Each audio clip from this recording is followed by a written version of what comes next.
Cardano ADA का market capital $1 trillion होगा या नहीं। जब से कार्डानो में मेरा इंटरेस्ट आया है, मैंने इन दावों के बारे में पूरे इंटरनेट पर सुना है और मैं इसके बारे में और जानना चाहता था ताकि मैं कार्डानो और इसके पीछे के रहस्य को पूरी तरह से समझ सकूं।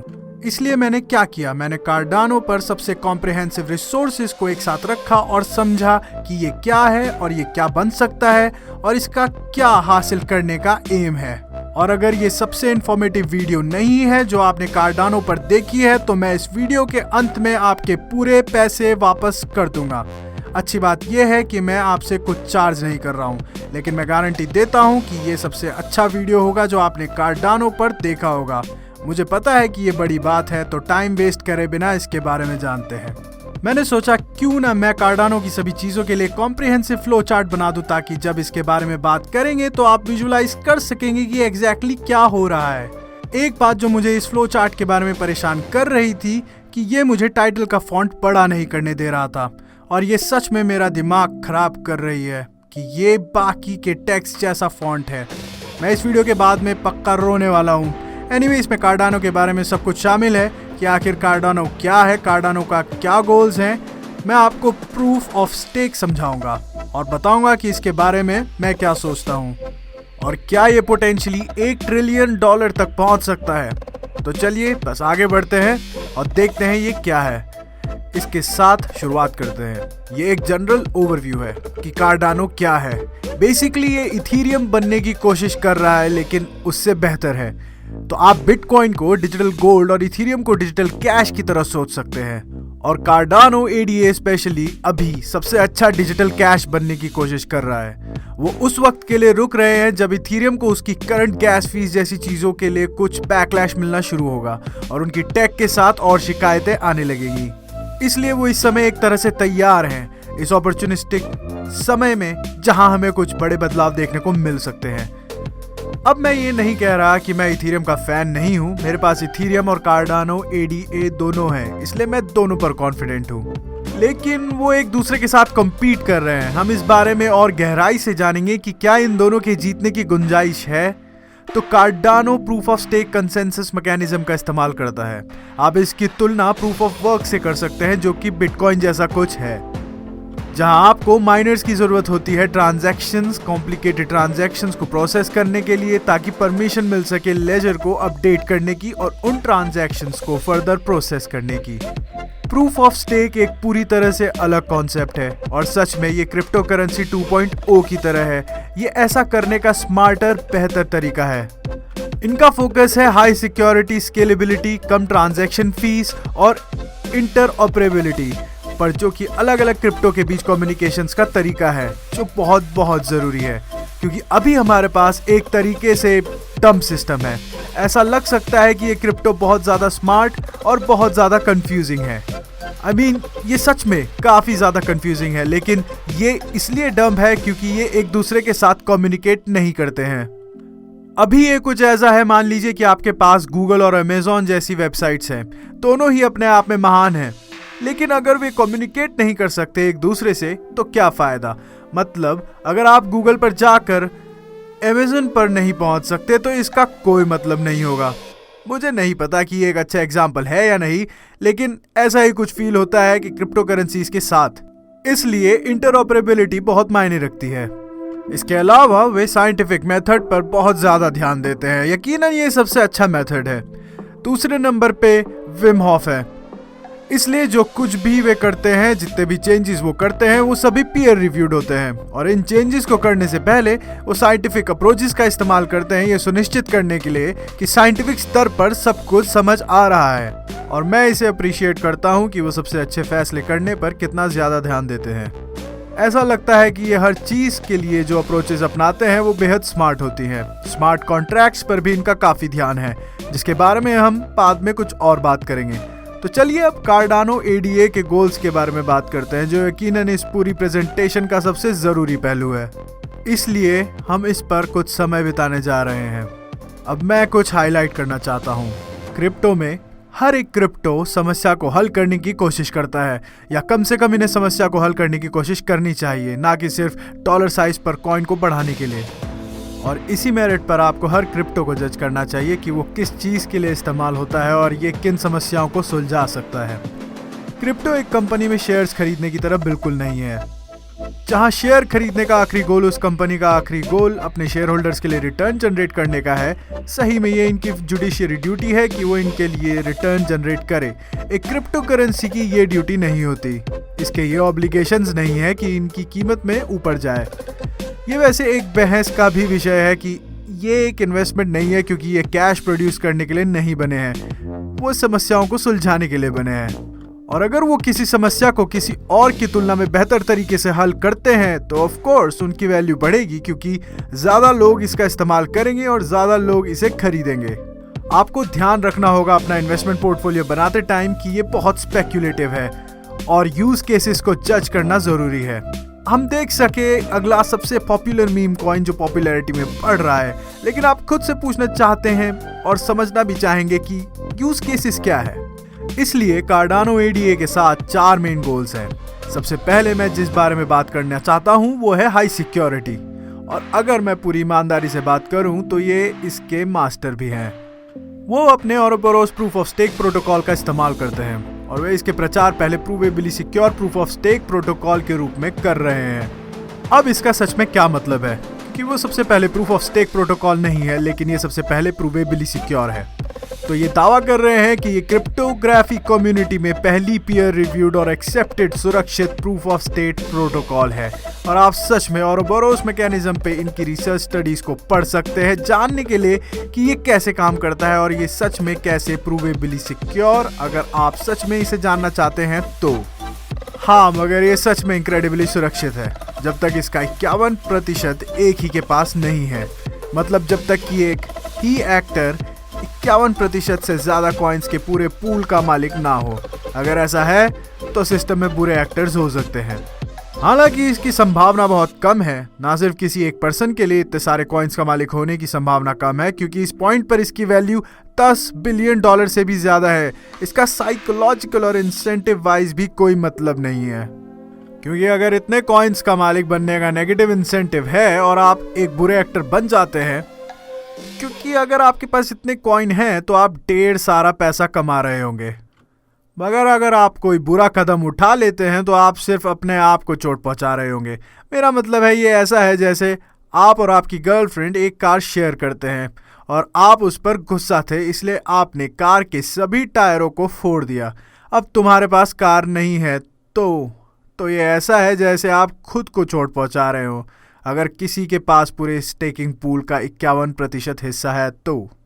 और ये उनके ओरोबोरोस मैकेनिज्म का एक बड़ा हिस्सा है, और सही में इसका साइकोलॉजिकली और गेम थ्योरी के साथ कोई मतलब नहीं बनता।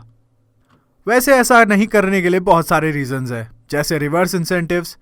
आपको अच्छा एक्टर बनने और इसे होल्ड करने की भी इंसेंटिव मिलते हैं क्योंकि आप पैसा बना रहे हैं। अब कार्डानो ईडीए का एक और मेजर गोल है स्केलेबिलिटी। ये पर सेकंड ट्रांजैक्शन के बारे में है बेबी। तो यहाँ हमारे पास हमारी टीपीएस रिपोर्ट्स हैं।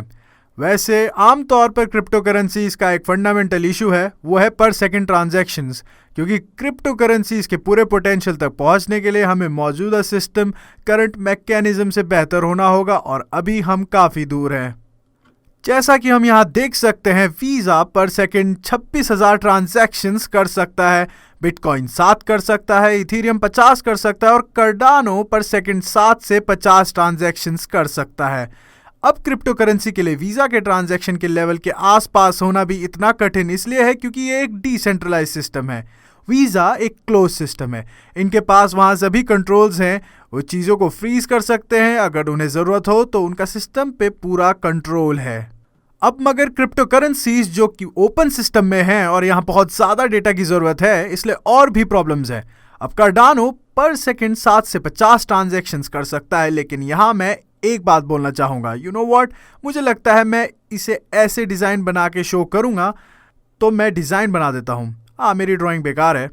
तो अभी कार्डानो लगभग 7 ट्रांजैक्शंस पर है, ये पर सेकंड 7 ट्रांजैक्शंस कर रहा है।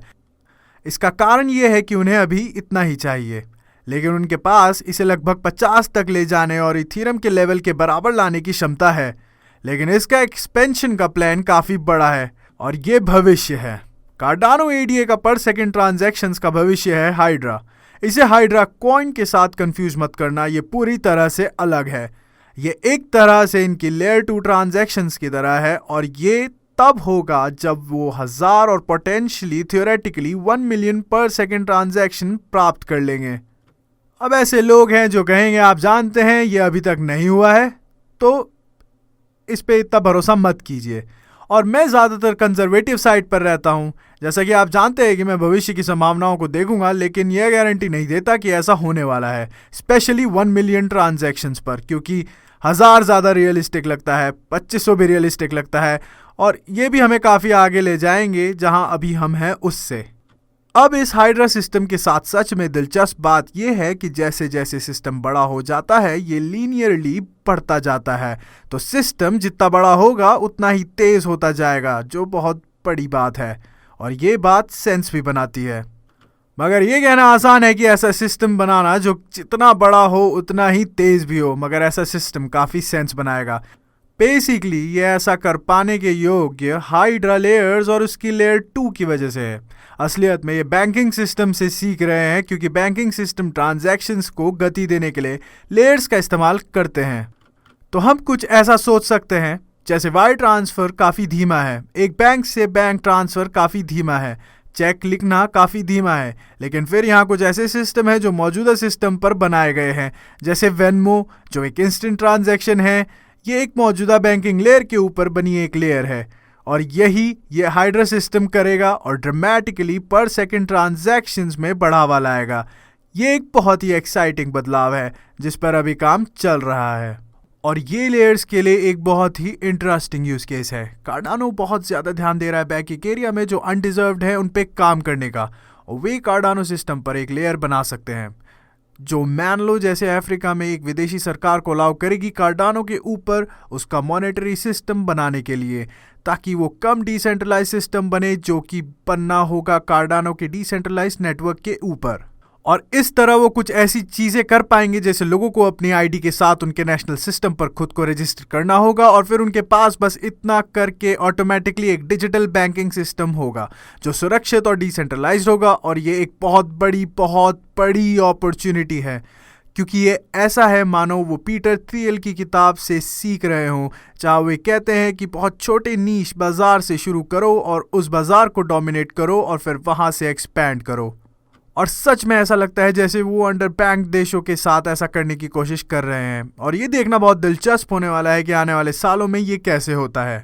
अब इसका एक और गोल है कम ट्रांजैक्शन फीस। तो आइए देखें कि ये इस गोल पर क्या काम कर रहे हैं। ये एक बड़ी समस्या है इथीरियम और उसकी गैस फीस के साथ। ये एक प्रॉब्लम बना पड़ा है। मैंने देखा है कि बहुत से लोग इथीरियम गैस फीस के बारे में शिकायत करते हैं, खासकर वो जो छोटे ट्रांजैक्शंस कर रहे हैं। अभी ये समस्या बना पड़ा है जहाँ इथीरियम बड़े ऑर्गेनाइजेशंस में बड़े इन्वेस्टर को ही अट्रैक्ट कर रहा है, क्योंकि गैस फीस इतनी ज़्यादा हो गई है कि छोटी ट्रांजैक्शन का अब कोई मतलब नहीं है। मेरा मतलब है आप किसी ऐसे व्यक्ति की रिपोर्ट देख सकते हैं जो $10 ट्रांसफ़र करना चाहता है, लेकिन ऐसा करने के लिए $15 की फ़ीस है। जाहिर है इसका कोई मतलब नहीं है, ये रियलिस्टिक नहीं है और ऐसा कोई नहीं करेगा। तो जैसा कि मैंने कहा, ये डिसेंट्रलाइज सस्ते बहुत तेज़ ट्रांजैक्शंस के पूरे पॉइंट को बेकार कर देता है जो हमें क्रिप्टो करेंसी में चाहिए। तो ये गैस फीस का एक उदाहरण है जिसमें मैंने इथीरियम की तुलना एडीए से की है। इथीरियम ने एक दिन में $17.75 बिलियन का ट्रांजैक्शन किया था और जिसकी फीस $28.8 मिलियन थी। उसी दिन एडीए ने $14.83 बिलियन का ट्रांजैक्शन किया जिसकी फीस सिर्फ $4,000 थी। मेरा मतलब है ये काफ़ी ज़्यादा का अंतर है। अगर हम अभी भी इथीरियम की तुलना परसेंटेज के रूप में क्रेडिट कार्ड फीस से करें तो इथीरियम अभी भी काफ़ी सस्ता है, लेकिन एडीए, मेरा मतलब है ये इस पॉइंट पर कोई कंपटीशन भी नहीं है। ये सच में क्रेजी है कि उनकी ट्रांजैक्शन फीस कितनी सस्ती है। इसके बाद हमारे पास है इंटरऑपरेबिलिटी। मतलब क्या हम एक साथ काम नहीं कर सकते? मतलब जब बच्चे आपस में लड़ते हैं तो मम्मी पापा दोनों को डांट मारते हैं और उन्हें हैंडशेक करने पे मजबूर करते हैं। हमें कुछ ऐसा ही करने की ज़रूरत है इनके साथ।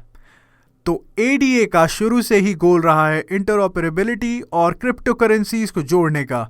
जैसा कि मैंने पहले बताया है, हम चाहते हैं कि इन्हें साथ में काम करना चाहिए, क्योंकि ये सच में एक सिस्टम भी नहीं है जब तक वो एक साथ काम नहीं करती। अगर ऐसा होता है तो बहुत बेहतरीन होगा।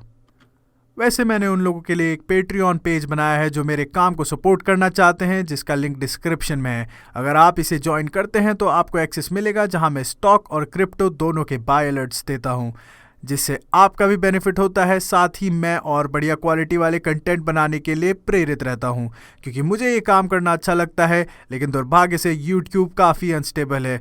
वैसे इसे ज्वाइन करना ज़रूरी नहीं है, किसी भी तरह से ऑब्लिगेटेड मत महसूस करना।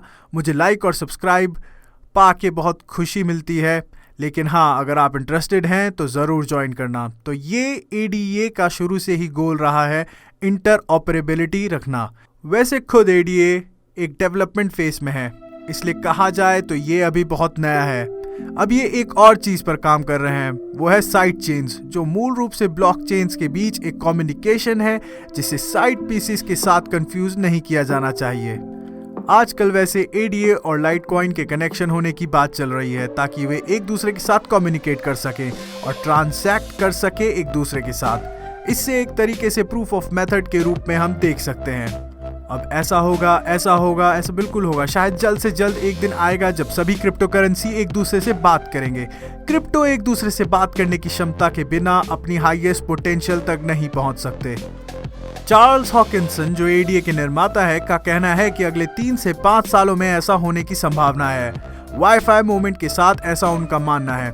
पास्ट में जैसे सभी डिवाइसेस ने निर्णय लिया था कि ओके, हम वाईफाई प्रोटोकॉल का इस्तेमाल करेंगे, और उन्होंने ऐसा किया, तो हॉकिंसन को लगता है कि अगले 3 से 5 सालों में ये क्रिप्टो करेंसीज में होने वाला है। और अगर ऐसा हुआ तो ये क्रिप्टो करेंसीज अगले लेवल तक ले जाएगा। इसके बाद हमारे पास है प्रूफ ऑफ स्टेक। मैं इसे थोड़ा और समझाना चाहता हूँ और हम इसे क्यों पसंद करते हैं। स्पेशली मुझे प्रूफ ऑफ स्टेक मैकेनिज्म क्यों पसंद है, तो सबसे पहले है क्योंकि ये क्रिप्टो करेंसीज को एक इनकम प्रोड्यूसिंग एसेट बनाता है। और ये मेरी क्रिप्टो करेंसीज के साथ सबसे बड़ी चिंता थी और सबसे बड़ी चिंता है, क्योंकि मेरे स्टॉक इन्वेस्टमेंट में मैं आमतौर पर अपने पैसों को उन चीज़ों पर फोकस करता हूँ जो सच में कैश फ्लोइंग होती है और मुझे एक रिटर्न देने वाली हो।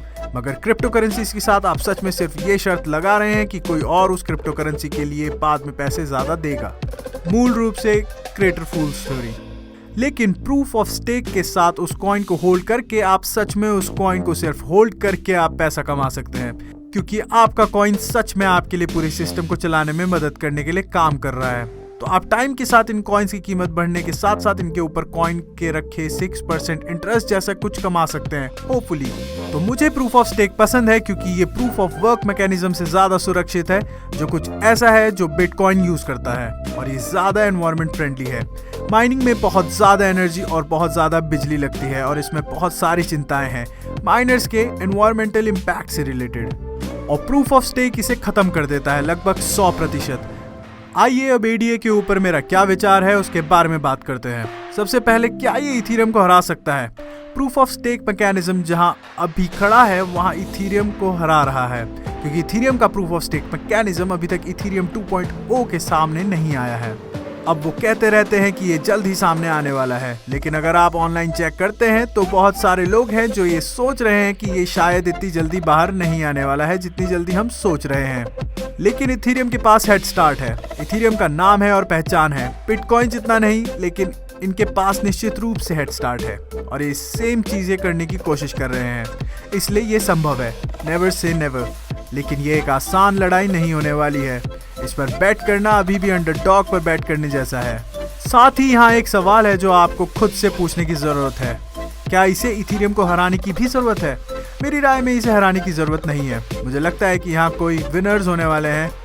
मुझे लगता है कि यहाँ कई विनर्स होने वाले हैं। ऐसे कई कॉइन्स होने वाले हैं जिनका मार्केट कैप बिल्कुल जबरदस्त होने वाला है, और ये उनमें से एक हो सकता है।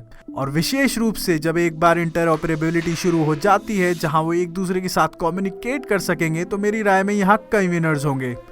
चलो रिस्क के बारे में बात करते हैं, क्योंकि यहाँ रिस्क जरूर है। मुझे पता है कि हमने थोड़ी बात की थी रिस्क के बारे में। पहला, ये अभी डेवलपमेंट फेज में है।